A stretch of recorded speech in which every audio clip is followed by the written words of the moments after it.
According to the Article 51 in the 7th chapter of the UN Charter with the sanction of the Federation Council, and according to the Friendship and Mutual Help treaties with Donetsk and Lugansk republics, I have decided to conduct a special military operation.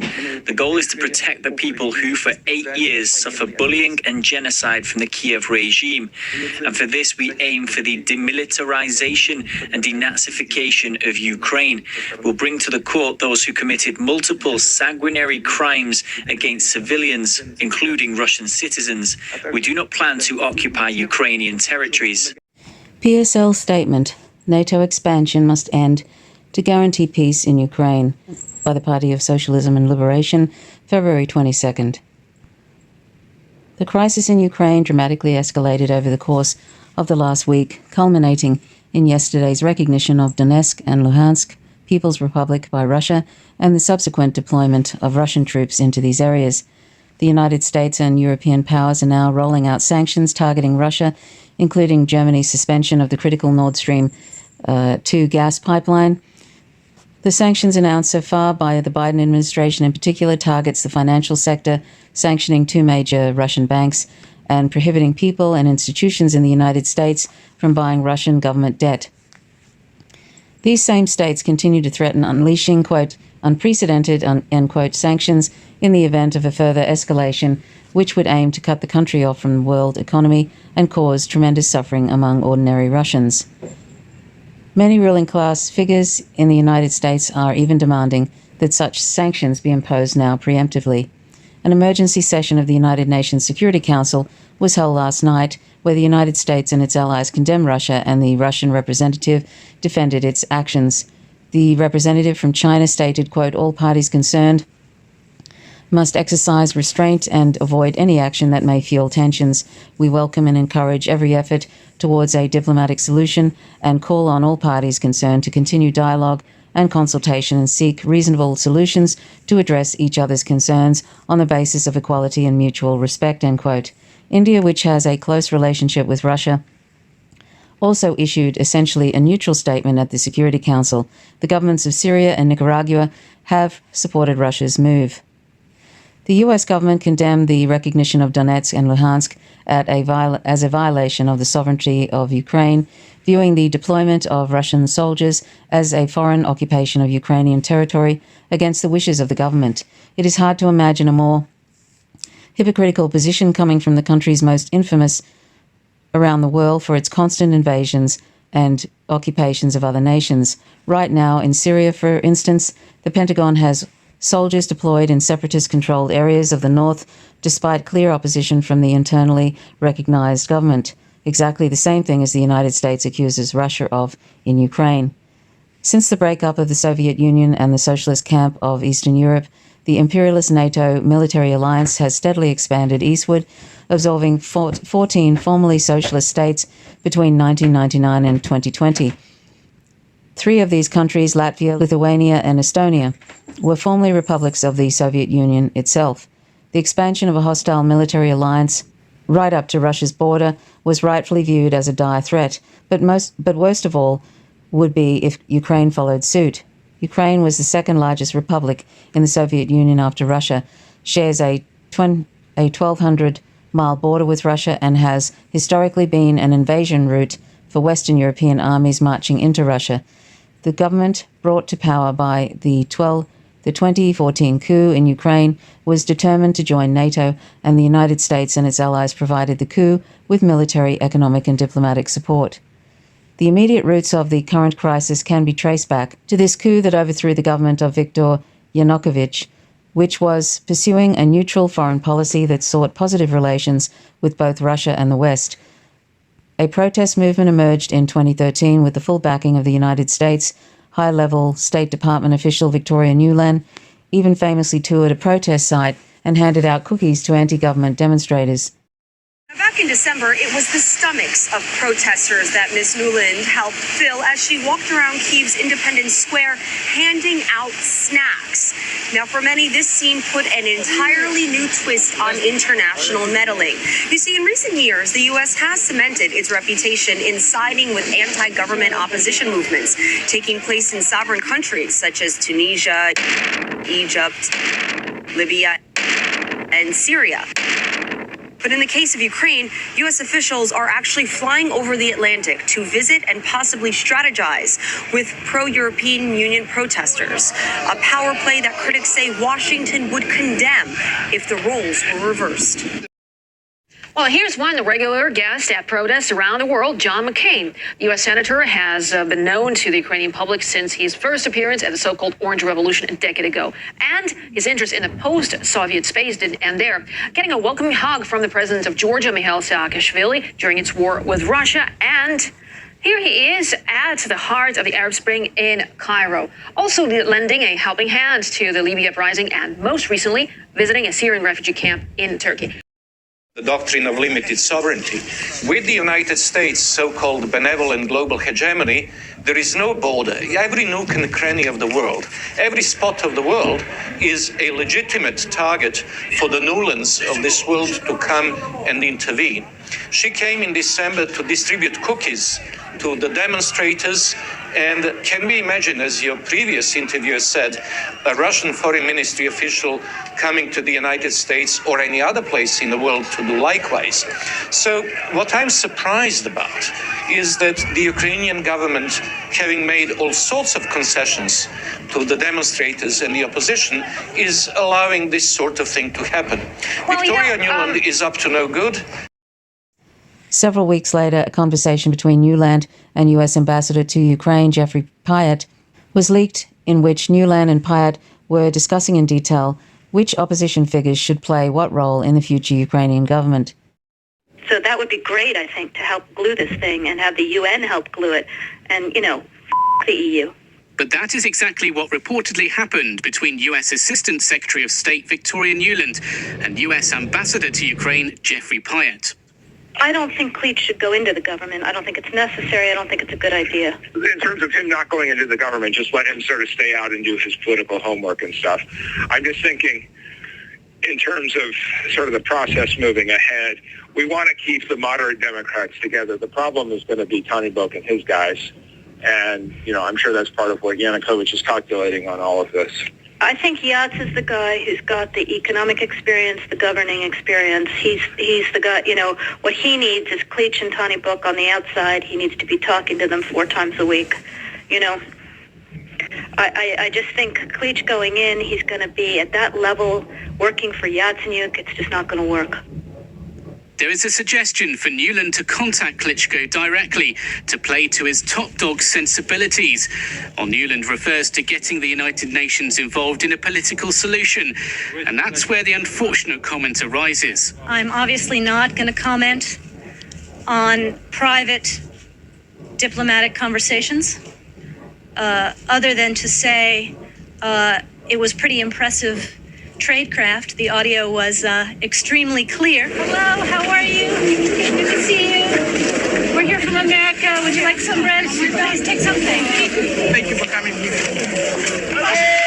This was Nuland and Pyatt visiting Independence Square in Kiev in December, handing out food to protesters and police. This latest episode is embarrassing for the US and allows Russia to argue that the opposition is being manipulated by Washington, something that Barack Obama has always denied. The finishing blow to the Yanukovych government was delivered in February 2014 by neo-Nazi paramilitary forces that stormed the presidential palace. Openly pro-Nazi, political forces rapidly grew and ascended to positions of major influence in the state following the coup. They, along with other forces in the Ukrainian government, espouse virulently anti-Russian politics and hostility towards the ethnically Russian population of Ukraine concentrated in the country's east. Rejecting the authority of the new regime in Kiev, a separatist movement in the eastern provinces of Donetsk and Luhansk emerged, declaring independence and initiating an armed struggle. The most intense phase of this armed struggle was ended with the signing of the Minsk agreements in late 2014, although relatively minor violations of this ceasefire continue to occur. But the agreements, which call for a national dialogue and the granting of autonomous powers to local authorities in Donetsk and Luhansk were never fully implemented by the West, and the conflict remained locked in a stalemate. Over the past several weeks, the US government doubled down on this provocative behavior. It constantly issued predictions of an imminent Russian invasion, along with apocalyptic casualty estimates, without providing evidence. At the same time, the United States and its allies threatened all-out economic war to devastate Russia in the event of an intervention. All of Russia's core demands, a pledge to not bring Ukraine into NATO, stop sending its heavy armaments pointed at Russia, were described as, quote, non-starters, end quote. This was designed to paint Russia into a corner, putting it in a position where it either takes military action or appears to have been pushed back in humiliating fashion by the West's threats of sanctions. Beginning last week, there was a major intensification of ceasefire violations, with the Ukrainian military launching artillery barrages and other attacks on Donetsk and Luhansk. As the crisis unfolded, Russia's clearly stated goal was the initiation of a dialogue between itself and the West over a new security framework for Europe that would take into account Russia's interests. The only way to have a stable peace and spare the people of Eastern Europe from the ravages of war is for just such a diplomatic arrangement to be reached. Any further attempts by US imperialism to inflame the situation risks catastrophe for the working class of Russia, Ukraine, the United States, and the entire world. Announcing the recognition of Donetsk and Luhansk to Russia and the world, President Vladimir Putin gave a high-profile address yesterday shortly before giving the order to deploy troops. He discussed both the contemporary geopolitical situation as well as the circumstances that led to the creation of the modern Ukrainian state. Much of the address focused on a false presentation of the history of Soviet policy on national self-determination and the federative structure of the USSR. To support his thesis that, quote, Ukraine is not just a neighboring country for us, it is an inalienable part of our own history, culture, and spiritual space, end quote. Putin argued that it was the misguided policy of the Bolsheviks at the time of the Russian Revolution that set in motion the chain of events that produced the present-day Ukrainian state. In particular, he singled out the role of Vladimir Lenin, claiming, quote, Soviet Ukraine is the result of the Bolsheviks' policy and can be rightfully called Vladimir Lenin's Ukraine, end quote. Putin stated that this, quote, started practically right after the 1917 revolution, and Lenin and his associates did it in a way that was extremely harsh on Russia by severing what is historically Russian land, end quote, and criticized, quote, Lenin's ideas of what amounted to, in essence, to a confederative state arrangement and a slogan about the rights of nations to self-determination up to secession, end quote. But in reality, the policy promoted by Lenin was the cornerstone of maintaining peaceful relations and unity among the peoples of the Soviet Union from the Russian Revolution until the beginning of the USSR's collapse. By organizing the new socialist state along the lines of the right to self-determination, Lenin was striking a blow at what was called, quote, Great Russian chauvinism, end quote, the domination of the Russian state and the Russians' nationality in the territory of the just overthrown Russian Empire. Along with the administrative transfers of territories, this was a way of ensuring that the peoples of the newly formed socialist state could live together in peace and equality, replacing the brutal domination characteristic of the Tsar's regime. The principle of self-determination laid the basis for multinational unity that was the foundation of the Soviet Union's great successes. For instance, 4.5 million Ukrainians fought alongside Russians to defeat fascism in World War II.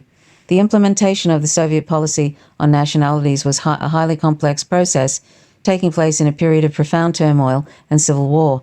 In the 1917 to 1922 war that followed the Bolshevik Revolution, there were instances where the Soviet government intervened against forces that were organized around the banner of national independence, where this demand had become fused with capitalist counter-revolution. Even after the conclusion of the Civil War, struggle continued related to the national question. While millions of Ukrainians fought in the Red Army against fascism, others who were opposed to the socialist system, for instance, fought in units organized by the Nazis, SS, that were committed to genocide against Ukrainian Jews, Russians, and anyone opposed to fascism.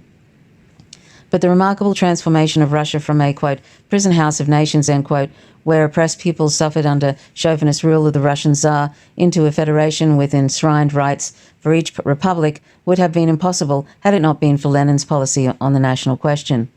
Contrary to Putin's claims, it was not, quote, the odious and utopian fantasies inspired by the revolution, end quote, that led to Soviet Union's collapse.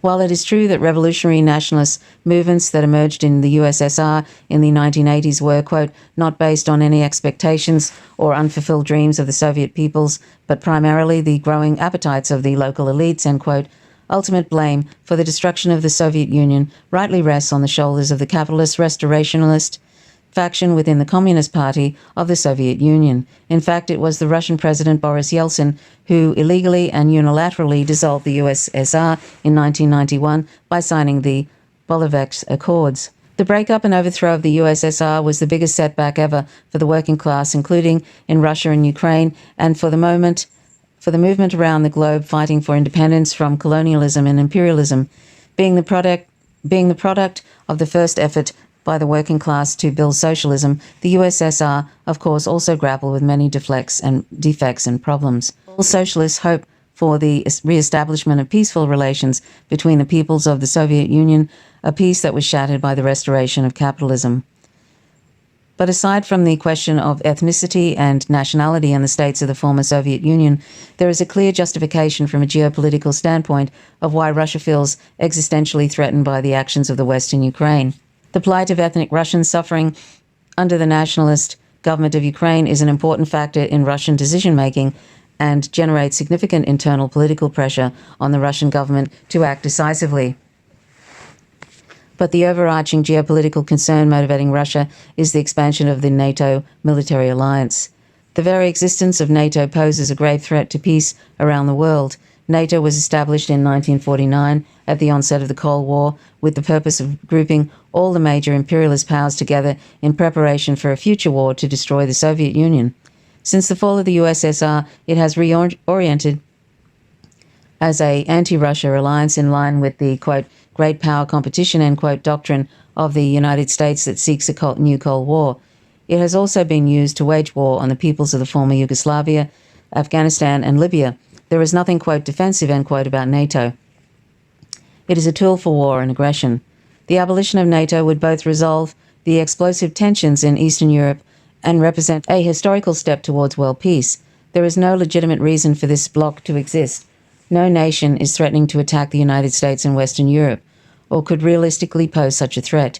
NATO is a key pillar of an unjust world order dominated by US imperialism, a world order that is becoming increasingly intolerable to countries around the world.